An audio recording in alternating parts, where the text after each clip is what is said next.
Passion is something that you can't live without. So that place for me is dance, is song, is acting, is all thing performing arts. I have branched off into other things as a ASL interpreter.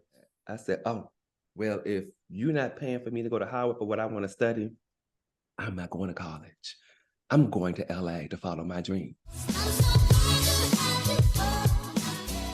Hi, my Pysa Noel Show, Passion Propellers and Bold Beauties. I am super excited because I have my friend who's an interpreter and dancer, to say the least, Jaron here. Hi, Jaron.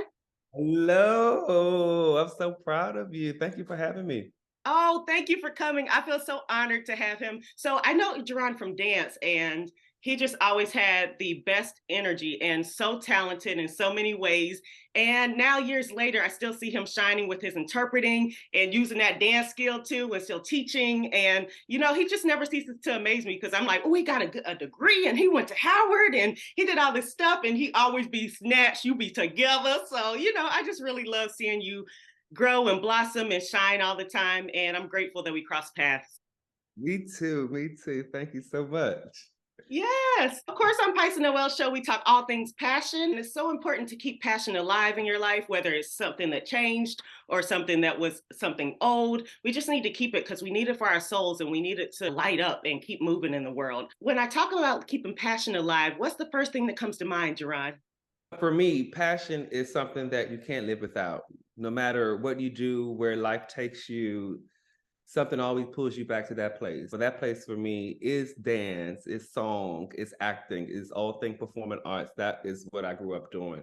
I have branched off into other things as a ASL interpreter. But as you said in the introduction, I always come back to my passion, dance in the performing arts. Amazing. So tell me how you started dance. What's your journey with that? My journey with dance was really a lot of watching music videos. I was obsessed with Michael Jackson. Michael Jackson bit me first and held me on still today, Michael Jackson. So I grew up watching his music videos, making up the Thriller video, then the actual mini movie itself. Also, my mom is deaf and I come from a deaf family. So they worked at Gallaudet University, and there at Gallaudet University in the summertime, in the early 90s, they would have a summer camp. And part of the summer camp, they would have a dance class. And I joined that and I would be in the dance class. And that was my really like a first exposure to choreographed movement. I love to move and dance, and I did that at home, but my first exposure to choreographed movement, we danced the crisscross, jump, jump. So that must have been like 93, 92, somewhere around there. And I met deaf choreographers and deaf dancers that taught me how to dance through choreography first. So from there, I played sports growing up, basketball mostly, but football, baseball, a little bit of track. And in the beginning, my family wasn't too keen on me wanting to take a dance class. So I taught myself a lot of the things until I got to middle school. They offered dance as a PE elective. So I started taking dance there, and then I just got bit by it. And then where did you learn technique? Because I know you got some technique, the way you be teaching us that modern. Yes, so from middle school, I had amazing teachers. I had Michelle McDonald, Miss Mimi. I had Adrian Vincent James, one of the first Black male ballet dancers at Dallas. He was a really profound dancer. And then I had another instructor, Melba Lucas, in Washington, D.C. at Charles Herbert Flowers in PG County Public Schools here in Maryland. And I just took class throughout the city. Wherever I could take classes, I would take classes to try to feed myself. I would drive myself or catch the bus. And in high school, I would tell my mom I was going to basketball practice. Like, I'm going to basketball practice, but I was going to dance class. You see what I'm saying? I love that. Yeah. Yeah, but they really installed technique, because in the school system you had to learn different genres of dance. So hip hop wasn't really like the class that they were teaching as instruction. So I got the jazz and the ballet and the modern, a little bit of tap and African and social dances of different time periods, the jitterbug, the swing dance, different things like that. So that I was just a sponge. Musical theater, I just took in everything. Oh, that's amazing. Cool. So when did your family start feeling the fact that you dance? When you started like progressing or what? Well, my family always knew that I liked to dance, and they liked to dance too, but it was always a family social thing. It wasn't like you ain't about to go put on no tights and get on no stage and, bop ma and pirouette, and towards your tag. You're not doing any of those things. So, but I think around middle school, we had a talent show in middle school. It was a dance talent show. And I got together with one of my good friends at the time, Brittany Patrick, and we choreographed to Janet Jackson. I knew it. And that is when Janet Jackson bit me. It was the Design of a Decade album where it had all her #1 hits from like 86 to 95. And we danced to Nasty. And when I got into Janet Jackson, baby, I ain't left Janet Jackson since that must have been every bit of 2001. I knew who Janet Jackson was before. Yeah, I loved her before, but from there, like really digging into her music and her videos and the films and the television shows she's been in, and how her mind was just set on being independent and want to stand on her own 2 feet and taking control of her life and following her dreams and following her passion. I was like, that's me all the way. Come on, Jada, let's go. Yes. And you've been with her since. That's my girl. That's my girl. That's my girl. So then you went to college, and can you tell us about the college thing and what happened? Yes. So I went to the illustrious institution of Howard University. Yes. You know. But I was in the fine art department, the musical theater department, same department Debbie Allen, Felicia Rashad, and so many other greats have come out of. And I was in the musical theater program, theater arts. So I graduated there in 2011, and that almost didn't happen. I told my mom, graduated high school, and I was dancing everywhere. I had created my own small local dance company in DC with my best friend Chucky called The Kids, and we performed locally for different things. And we started to get a name for ourselves. And I said, I'm going to go to college, for musical theater or for dance, one of the two. And I had NYU or Howard as my choices to go to. And my mom told me, you're not going to school for that. You're going to school for education. You want to go to school for social work or something like that. You can get a good job. I'm not paying for that. I said, oh, well, if you're not paying for me to go to Howard for what I want to study, I'm not going to college. I'm going to LA to follow my dreams. I put my foot down. So after a couple of weeks, she said, fine, whatever you want to go, fine, whatever, fine. So I applied to Howard. I got accepted into my department, but not the university. The university was like, not with that GPA. And I had a pretty decent GPA, but it was given, not at Howard, not at Howard. So I applied 3 times, denied. And on that last time, I said, if they don't accept me into here, then I'm going to LA to follow my dream. I passed all my classes. They accepted me into Howard. I got accepted like 3 days before school started. And I came into Howard and I finished my 4 years in the musical theater arts program. And it was the most enriching part of my life. It changed my life. It was an amazing experience. And I don't take it for granted. It was the best thing that ever happened to me, the goods and the bad. Oh my gosh. I love that story because number one, a lot of people don't have that drive that you have. And I love how you said, listen, we gonna do this or this. And number 2, you tried 3 times. So that 3rd time you got it. And number 3, the fact that you enjoyed your college experience, because a lot of people be wanting to rush like I did. I wanted to rush out and hurry up and do stuff. And you're like, listen, I learned what I needed to learn and I enjoyed it. So I really love that.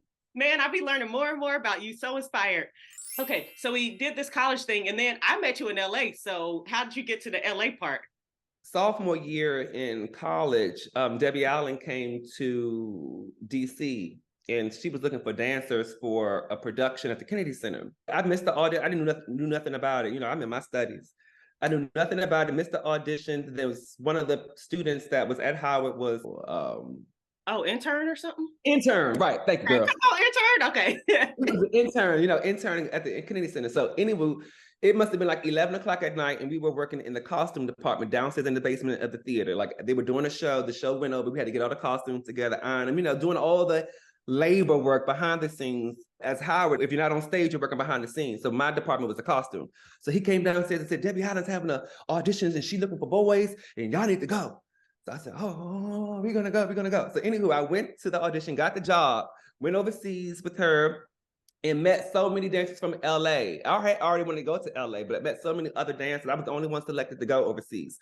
And then my other good friend of mine, Joshua Keith, was selected to perform here at the Kennedy Center. So we performed and we met so many people. So that really bit me more to go to LA. So once I graduated in 2011, I was working on a production with Gloria Hightower, the Friends of Carter Barron here in DC. This is like a youth job that Marianne Barry set up, where it's for the performing arts. So we were choreographing the Michael Jackson tribute musical for the summertime. And it was a job that I had applied for in LA to be a teacher, a dance teacher and theater teacher in East LA at Bandini Elementary School. So I applied for that, got the job. I said, okay, now I got a job, I can go to LA. So I got the job and I went to LA. I was working in the daytime as a teacher, trying to audition and take class at night. And I was out there for about 4.5 years of just trying to get it, trying to make it, following my dreams. What was like your favorite experience in LA? My favorite experience was one, just following my dreams. That was just the most invigorating thing for me. I was broke. I was dead broke until like the last 7 months before I left. I finally started to get my stride. And then I had a family emergency that caused me to move back home. But while I was there broke as hell, I was following my dreams. I was bumping shoulders with meeting different people. I was teaching at Debbie Allen's Academy, teaching hip hop, a little bit of jazz funk as a substitute teacher. And they would call me in to do different things. I would try to sub at Debbie Reynolds. I had other small dance studios I was trying to teach how to put my shows up at Carnival, Jetty, or whatever dance gathering there was to showcase my work, from choreography to music. I was doing music too, just trying to use all my talents. So that was the most memorable thing about working and living and auditioning and just trying to make it in LA, was just following my dreams. I had amazing people there. Debbie Allen was a huge supporter of Latrina Bolger, Dionne Watson were huge supporters. Saquon was a great friend. Tony Czar was just a rock. Laura Edwards, Antonia Hutnell, like a lot of people just put their arms around me and helped guide me through that journey, because I came out to LA with $40 and it wasn't even $40. It wasn't even $40, baby. I thought I came out there with $250. But the morning that I get on my plane, the bank took it away, said it was an overdraft fee or something came out. It left me in the negative, a negative $40. I went out to LA literally with no money. And I stayed with Al Vester, and I met him through the Debbie Allen gig that I had. And I had to call the bank, and I just relocated, and you can't do this to me. Like, so they wired me $40, like credit me $40 in my account. So that's what I started out with in LA. Ooh, but you was in it though, because you met all those people, I know it was stressful, but at the end of the day, you met all the people, you rubbed elbows, you were living your dream, you was killing it. And whatever class you took or whatever show you were in, you always stole the show. So I just want to let you know that, like, man, you just always steal the show. So you're talented, and that's just what it is. So thank you. I appreciate it. So. You're welcome. I think you answered this question, because I was going to say, what was your biggest challenge in LA? But it sounds like the money situation. Well, finance, hell yeah. It costs money to, like, LA is expensive as it is. And you want to look nice when you go to auditions. You have to buy food. Food is high. You need a car. Without a transportation, in LA without a car, it's hard without a car. I didn't have a car. I was walking up and down Lancashire all 4 years.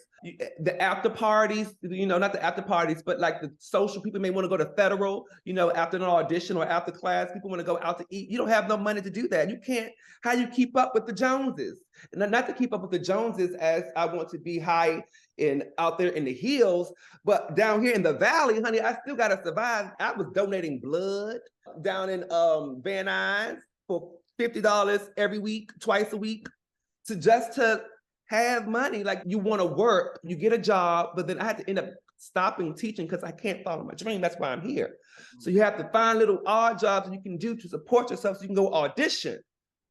So that, trying to find a means to survive in audition, it was hell for me, but it taught and built character, determination, resilience. I need to still budget my money better, but it taught me how to budget. It taught me a lot of things. So I would never take it for granted. I would never take that for granted, but it was a humbling experience, rewarding. Yes.